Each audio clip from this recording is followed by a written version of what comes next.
وقرين وحن سلامة يا وفتي قيمها بدن وقرين مدحوينها كحجانك معمل كيس خاتمه دبي كحجانك برلمانك يدمان حلمان هذا معمل كقبل كا ثالث كعيدا كا قبل كعين ورنتي سي شرف يوم يقام سر النجوش ودويي ثالث كبودي قبل كعين وقرية تليها آجن يحكحجان نديسو أن أقدر أقوم هالنقيا وحكلوا ما هالنقيا مقالة سول شوكتو وصفي عن يدنا النجوش ودويي ودد هالجنود ديارة رنتي عن خوارجني أنت أكذب وحار ربعنا أنو بهالنقو qaybtan ciidanka ka mid ah ee taliska aan ugu nimi iyo kuwa kale dhufayska ku jiraba aad iyo aad inay u mahadsan yihiin sida wanaagsan ee sharafta ay noo soo dhaweeyeen ay u abaabulan yihiin insha Allah taala annaguna sidaad wada ogtiin SSC waxay leedahay talis guud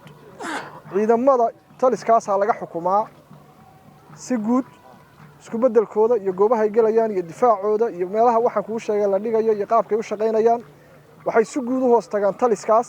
runtii waan ku hambalyeynaya taliska gobolka Cayn iyo ka guudba sida wanaagsan ee ay u qaban qaabiyeen ee ay u diyaarsan yihiin difaaca dalka ugu diyaarsan yihiin waxaan kale u hambalyeynaya mar labaad geesiyada naftood hurayaasha ee furuntan ku jira runtii iyadoo culays badan saaran yahay u dhabar adeegay guulo badan oo macnana ka soo hooyay waxaan rajaynayaa hadeerna kulay wixii hadalka intiisa badan waxaan siin doonaa waxa ka hadli doona madaxweyne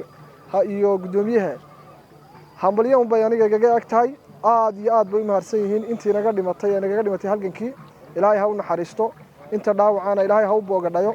inta cadawga ay duulaanka inagu ahna inagu cindi duulaanku ma nihiin ilaahay ha inaga qabto sharkooda waynu ka guuleysanaynaa xaq baynu ku taaganaa xaqeen markii ku guuleysanay baynu hadeerna ku taaganaa aad baan ugu mahadnaqayaa runtii guud ahaan bulshada gobolka Cayn oo intii aan safarka ku mareynay si sharaf iyo gobonimo u soo dhaweysay maamulkooda waxaan rajaynayaa anaguna muddadan halkan joogno inaan wax weyn ka bedeli doono wax weyn ku kordhin doono gobolka Cayn gabi ahaantii si qurux badan aan ugu safri doono marka aan wax badan ka qabanno insha Allah taala